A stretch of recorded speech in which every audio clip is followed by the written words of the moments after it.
उन सब स्थानों को हटाना या वहाँ का खंडित कर देना उचित नहीं है।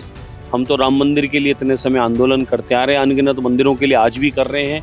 मंदिरों की मूर्तियों को खंडित किया गया है, कचरा घर बनाए गए हैं, बाथरूम तक बना दिए गए हैं मंदिरों के स्थान पर कांग्रेस काल में। और लाउड स्पीकर की आवाज़ बढ़ने से कंपटीशन के एग्ज़ाम देने वाले बच्चों को परेशानी उत्पन्न हो रही है, तो इसलिए ये समस्या बढ़ रही है।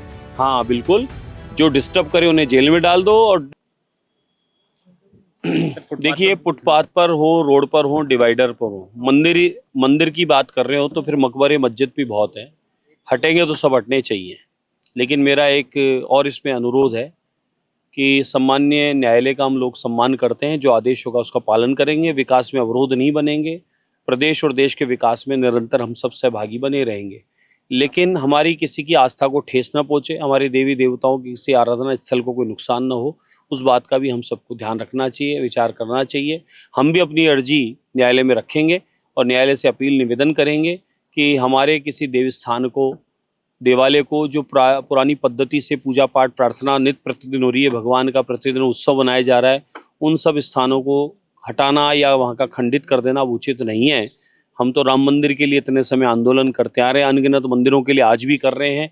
तो इसलिए देवी स्थानों को इस तरीके से पहले ही कांग्रेस काल में बहुत ज़्यादा मंदिरों को हटाया गया है, नुकसान किया गया है, मंदिरों की मूर्तियों को खंडित किया गया है, कचरा घर बनाए गए हैं, बाथरूम तक बना दिए गए हैं मंदिरों के स्थान पर कांग्रेस काल में। तो कांग्रेस काल के किए हुए उन कृत्यों को हम लोग अब दोबारा देखना नहीं चाहते। हम तो न्यायालय से प्रार्थना करेंगे कि हमारे देव स्थानों को बचाया जाए। अजान के लिए आप कह रहे थे कि लगातार ये बढ़ता जा रहा है और आवाज़ भी ज़्यादा रहती है, बच्चे परीक्षा की तैयारी के दौरान डिस्टर्ब होते हैं। लाउड स्पीकर हमारे विधानसभा क्षेत्र हवा महल में, परकोटे में तेज गति से लाउड स्पीकरों की संख्या बढ़ रही है, लाउड स्पीकर की आवाज़ बढ़ रही है और लाउड स्पीकरों की आवाज़ से हमारे क्षेत्रवासी परेशान हैं और पलायन की ओर हैं।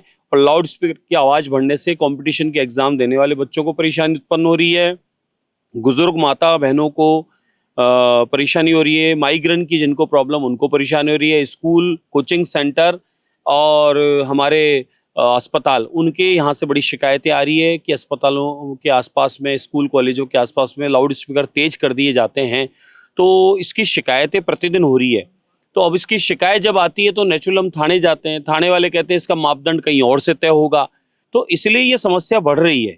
इसलिए मैंने बात ये सामूहिक रूप से रखी है, मेरी विधानसभा नहीं पूरे राजस्थान में लाउड स्पीकर की आवाज़ बढ़ना, ये समस्या उत्पन्न करना है, अशांत करना है, क्षेत्र के लोगों को वहाँ पर असुविधा होना है, इसलिए उसको नियंत्रण करने की आवश्यकता है। डिस्टर्ब एरिया पर क्या कहेंगे? विपक्ष कह रहा है कि जो डिस्टर्ब करे उन्हें जेल में डाल दीजिए। हाँ बिल्कुल, जो डिस्टर्ब करे उन्हें जेल में डाल दो और उन क्षेत्रों में जाकर जो रोड पर टेंट गाड़ देते हैं, हांडी चढ़ा देते हैं, जिंदा जानवर काटते हैं और आवाज़ें तेज करते हैं, माइक बढ़ा देते हैं, मोटरसाइकिलों के आवाज़ों को, साइलेंसर को बदलकर बहुत शोर करते हैं, शाम के समय गली मोहल्लों के चौराहे पर खड़े होकर और उल्टी सीधी बातें करके माताओं बहनों को परेशान करना चाहते हैं, उन सबको सजा होनी चाहिए।